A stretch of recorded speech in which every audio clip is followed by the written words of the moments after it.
Amis du jour, chalutations.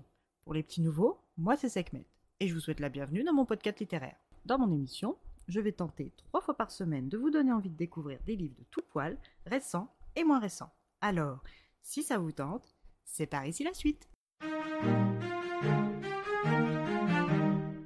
Aujourd'hui, je vais vous présenter Son espionne royale, 4 enterrements et peut-être un mariage, 12e volet de la série Toujours de Rhys Bowen, publiée aux éditions Robert Laffont, collection La Bête Noire. Dans cette nouvelle aventure de Lady Georgiana de Rannoch, nous allons la retrouver dans la propriété de sa nouvelle amie, la princesse Zamanska, dite Zouzou. Depuis leur rencontre en Irlande, les deux femmes se sont liées d'amitié, et comme Georgie et son cher Darcy sont sur le point de se marier, c'est tout naturellement qu'elle loge Lady de Rannoch. Georgie est seule à Londres et se prépare comme elle peut à ses futures noces. La reine Marie ayant approuvé sa décision de renoncer à sa 35e place dans l'ordre de succession, elle et Darcy ont pu poser la date du 27 juillet. En ce qui concerne le lieu, rien n'est encore défini, compte tenu que son futur époux est encore en voyage et que de surcroît, il est catholique. En ce matin, Lady de Rannoch est sortie du lit par la très douée femme de chambre de Zouzou, Clotilde, qui lui annonce une visiteuse. Georgie espère de tout cœur qu'il s'agit de son amie Belinda, mais manque de chance pour elle, il ne s'agit que de sa belle-sœur Fig. En cette période, son frère Binky et elle, ainsi que leurs 2 enfants, Podge et Adélaïde, devraient être au château de Rannoch et non à Londres. Fig lui explique que Binky souffre d'ongles incarnés et qu'il est venu à Londres se faire opérer. Elle n'a fait que profiter de l'occasion pour prendre des nouvelles des noces de sa belle-sœur, faute d'avoir encore reçu un faire-part.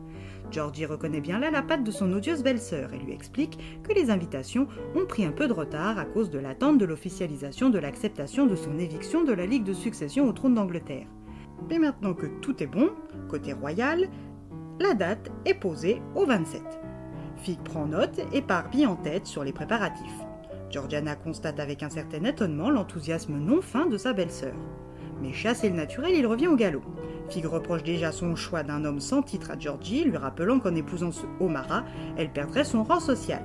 Et quand elle aborde l'épineuse question de la religion, elle ne se retient plus.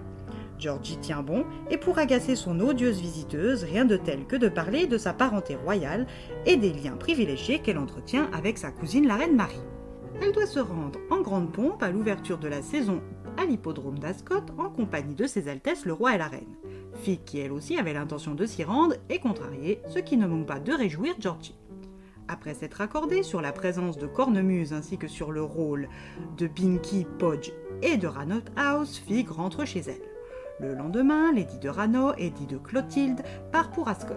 Sa cousine est ravie de la voir car officiellement ce sera probablement la dernière fois. En renonçant à son rang et à sa place dans l'ordre successoral royal, elle renonce aussi à ses visites royales.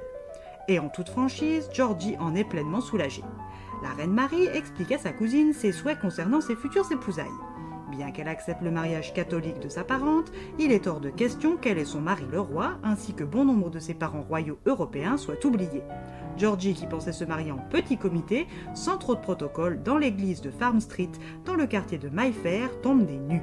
La voilà quasi obligée de faire un mariage princier en présence de ses Altesses. Georgiana, qui pensait être quitte niveau surprise, tombe sur son fiancé en charmante compagnie. Lui qui était censé être à l'étranger, lui a visiblement menti. Notre pauvre future mariée est au bout de sa vie et remet tout en doute. Sera-t-elle capable, comme il est commun de le faire dans leur monde, d'accepter un mari volage? La réponse est non. Alors quand son amie Belinda arrive avec les croquis et un prototype de sa future robe de mariée, Georgie n'est pas vraiment dans l'ambiance. Surtout que ce que lui a concocté Belinda est tout sauf à son goût. Son amie, bien que vexée dans son ego artistique, comprend, réconforte son inexpérimenté meilleur ami et repart à sa planche à dessin. C'est ensuite au tour de sa mère de lui rendre visite chez Zouzou. Bien que fidèle à elle-même, sa mère respecte sa promesse de lui offrir son trousseau de jeune mariée et lui demande de l'aider à séparer son père de cette horrible Miss Huggins avec qui il doit se marier début juillet. Georgine, pour une fois, partage les sentiments de sa mère envers la voisine opportuniste de son aimé grand-père, mais c'est que ce dernier se sent seul et qu'il désire lui aussi ce mariage. Après plusieurs jours sans nouvelles de Darcy, alors qu'elle l'a vu à Ascot et que sa mère dit l'avoir aperçu au Ritz à Paris, c'est au saut du lit qu'il fait son entrée pour lui voler un baiser.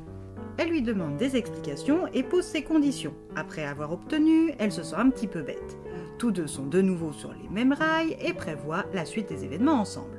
Après le retour de la pétillante Zouzou, Darcy et elle entament leur recherche d'appartement. Avec leur petit budget, impossible de trouver quoi que ce soit de convenable. À leur retour chez la princesse, la lettre de Sir Hubert qui l'attend est un signe de la providence.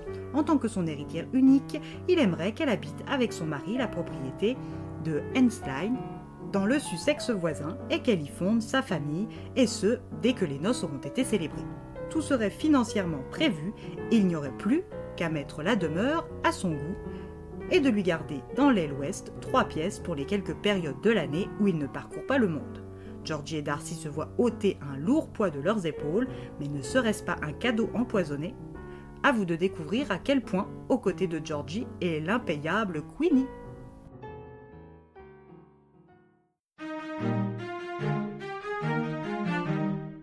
Un nouvel opus dans la digne lignée des précédents, dans lequel j'ai pu cependant dénoter quelques longueurs auxquelles je ne suis pas habituée. Un petit bémol qui ne va pas jusqu'à gâcher la lecture, je vous rassure. Et bien voilà, j'en ai fini pour aujourd'hui. J'espère que cet épisode vous aura plu et vous aura donné des nouvelles idées de lecture. Si vous souhaitez découvrir d'autres petits bonbons littéraires tout droit sortis de ma bibliothèque, je vous retrouve le samedi 21 septembre prochain pour un nouvel épisode. Et si d'ici là je vous manque de trop, n'hésitez pas à me rejoindre sur mon compte Instagram, @leslecturesdeSekhmet. Sur ce, chalut les amis et à la prochaine.